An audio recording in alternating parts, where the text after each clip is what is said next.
সময়কে দেখা যায় না, তবে সময় যে সব কিছু দেখিয়ে দেয় এ কথা সত্য। আসসালামু আলাইকুম, সবাই কেমন আছেন? আশা করছি দেশে ও বিদেশে যে যেখানে আছেন আল্লাহর রহমতে অনেক অনেক ভালো আছেন। আমরাও আলহামদুলিল্লাহ আপনাদের দোয়ায় বেশ ভালো আছি। তো আজকে আমি আমার ফার্স্ট ভিডিও নিয়ে এসেছি, জানি না আপনাদের কাছে কেমন লাগবে, আশা করছি ভালো লাগবে। তো আমি আজকে অনেক ভোর ভোর ঘুম থেকে উঠেছি। আমি রেগুলারই ভোরেই ঘুম থেকে উঠে আমার পার্সোনাল কাজ শেষ করে ফজরের নামাজ আদায় করে ডিরেক্ট কিচেনে চলে আসি নাস্তা বানানোর জন্য। আজকেও তার ব্যতিক্রম নয়, তবে আজকে সেভাবে তেমন কোনো নাস্তা বানাতে হবে না। আজকে এক বাটি খিচুড়ি বের করে নিয়েছি, এটা আমার বান্ধবী পাঠিয়েছে, তো সেটা দিয়েই মোটামুটি সকালে নাস্তা হয়ে যাবে। তো এখানে আমার শরীরটা একটু খারাপ, ভয়েসটাও কেমন জানি লাগছে, একটু বসা বসা, তো একটু মেডিসিন নিয়ে নিচ্ছি। আমি ভীষণভাবে অনেক অনেক দুঃখিত, আসলে ভয়েসটা সুন্দরভাবে দিতে পারছি না। আমার গলাটা একে তো বসে আছে, ঠান্ডা লেগেছে যেহেতু, তার পাশাপাশি এত শব্দ, কোথায় যাব কিভাবে ভয়েস দেব বুঝতেই পারছি না। বেডরুমে কতবার ট্রাই করলাম, ড্রয়িং রুমে গেলাম, তবুও হলো না, আবারও বেডরুমে চলে আসলাম। কি করব বলুন, ভাড়া বাসায় যেহেতু থাকি, তো সেখানে ভয়েসটা শান্তিমতো দিতেই পারছি না। আর আমার বাসাটা যেহেতু রোড সাইডে, অনেক খোলামেলা, তার পাশাপাশি যেহেতু দোতলায় থাকি, অনেক শব্দ আসে, যার জন্য এমন হচ্ছে। তো এখানে আমি কিছু শুকনো বাজার বের করে নিয়েছি, এগুলো স্বপ্ন থেকে নিয়ে এসেছে। তো আমাকে বলে নাই আমার আর কিছু লাগতো, তোর বাবা তো বললে আমি আরও কিছু নিয়ে আসতে বলতাম, তো এগুলোই গুছিয়ে রাখছি।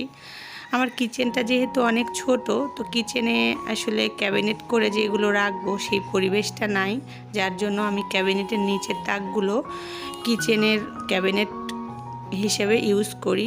একটাতে ক্লিনিং প্রোডাক্ট, আরেকটাতে আমি শুকনো বাজারগুলো রাখি।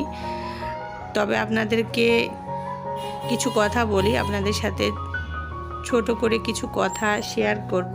সেটা হচ্ছে, সময় যে মাঝে মাঝে কথা বলে এ কথাটা সত্যিই সত্য, তাই না? আমরা বাংলাদেশের মানুষরা রিসেন্টলি বাংলাদেশে ঘটে যাওয়া ভয়ঙ্কর পরিস্থিতির খবর সবাই জানি। দেখুন না, কত শত মায়ের বুক বা কোল খালি হয়েছে, কত কত বাবার কাঁধ ভারী হয়েছে, কত বোনেদের আর্তনাদ, কত স্বজনদের আহাজারি। এগুলো কি সত্যি ভোলার? আসলেই ভোলার না, এগুলো সত্যিই ভোলার নয়। সারা জীবন মানে মৃত্যুর আগ পর্যন্ত স্মৃতি হয়ে থাকবে ইতিহাসের পাতায়। আমরা 1971 সাল দেখিনি, তবে 2024 সালের কোটা দেখেছি। মাঝে মাঝে সময় যে সত্য কথা বলে মানুষকে চমকে দেয়, এটাই তার চাক্ষুষ প্রমাণ। আসলে আর কি বলবো, কিছু বলার নাই। কে ভালো কে খারাপ তার বিচার নাই করলাম। তবে একটা কথাই বলবো, আল্লাহর কাছে একটাই চাওয়া, যে আল্লাহ তুমি তাজা তাজা রক্তের বিনিময় হলেও দেশটাকে স্বাধীন করেছো এবং মুক্ত একটি দেশ দিয়েছো আমাদেরকে উপহার হিসেবে। তার পাশাপাশি ভালো একজন মানুষ দাও যে সূক্ষ্ম বিচার করে বিচক্ষণতার সাথে দেশটাকে পরিচালনা করতে পারে। এরকম রাজনীতির কথা আসলে ব্লগ চ্যানেলে না বলাই ভালো। তো কি করব, মাঝে মাঝে কথা চলে আসে, না বলে থাকা যায় না। দেশের যে ভয়ঙ্কর পরিস্থিতি গেল, সেগুলো আসলে মনে হলে এমনিতেই কথাগুলো চলে আসে। আসলে আমাদের দেশটা দ্বিতীয়বার স্বাধীন হয়েছে, কিন্তু যাদের রক্তের বিনিময় হয়েছে, যাদের প্রাণের বিনিময় হয়েছে, তাদের কথা মনে হলে চোখে অনায়াসে জল চলে আসে। যখন তাদের ভিডিওগুলো দেখি, তাদের কথা মনে হয়, তখন ভীষণ কষ্ট লাগে। তো আল্লাহর কাছে বলবো যে আল্লাহ তাআলা তুমি তাদের শহীদি মৃত্যু দান করো এবং জান্নাত দান করো, আমিন। আর দেশটাকে সুষ্ঠুভাবে পরিচালনা করার তৌফিক দান করো, দুর্নীতিমুক্ত করে দাও। ইনশাল্লাহ আমরা সবাই ভালো থাকব। তো যাই হোক, অনেক কথা বললাম, কথা বলতে বলতে আমার অনেক কাজ হয়ে গেছে। মেয়ে স্কুল থেকে চলে এসেছে, মেয়েকে নাস্তা দিয়ে দিলাম। চাউমিন ছিল, গত রাতে আনা হয়েছিল, সেটা গরম করে দিলাম। আমিও বান্ধবীর দেয়া খিচুড়ি গরম করে খেয়ে নিলাম, দুপুরে রান্নাও করে নিলাম।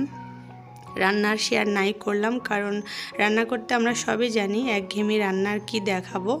তবে এখানে একটা কথা বলি, আসলে একটা ক্লিপস খুব বেশি বড় করা ঠিক না, একঘেয়েমি ভিডিও দেখতে কারোই ভালো লাগে না। আর এখন প্রচুর প্রচুর পরিমাণে ব্লগ চ্যানেল, কে কতই দেখবে, একঘেয়েমি দেখতে কারই ভালো লাগে বলুন। তো এখানে আমি ভাত বসিয়ে দিচ্ছি, দিয়ে আমি এখন গোসলে চলে যাব, এসে খাওয়া দাওয়া করে নিব। তার পাশাপাশি এই যে গাছগুলো একটু পরিচর্যা করছি, হলুদ মরা পাতাগুলো তুলে ফেলে দিচ্ছি। আর রাইস কুকারের বিষয়ে একটা কথা বলি, রাইস কুকারটা আমার রিসেন্টলি নেওয়া হয়েছে। আমার যেহেতু লাইনের গ্যাস, সেহেতু রাইস কুকার তেমন একটা লাগে না। তো মাঝে একটু গ্যাস প্রবলেম দেখা দিয়েছিল, এজন্য নেওয়া হয়েছে। তো একটু বড়ই হয়েছে, যেহেতু আমার মা আর আমার বর সাথে গিয়েছিল, তারা আমাকে বড়টাই নিয়ে দিয়েছে। তো রাপ ইউজ করার জন্য ছোটটা হলে ভালো হতো, বড়টা হয়ে উপকার হয়েছে। গেস্ট আসলে বা বেশি রান্না বা অন্য কিছু করার জন্য ভালোই হবে। প্রথম দিন যেহেতু ভয়েস দিচ্ছি, জানি না কেমন হয়েছে, কেউ কিছু মনে করবেন না। সবাই ভালো থাকবেন, আজকে বিদায় নিচ্ছি। আল্লাহ হাফেজ।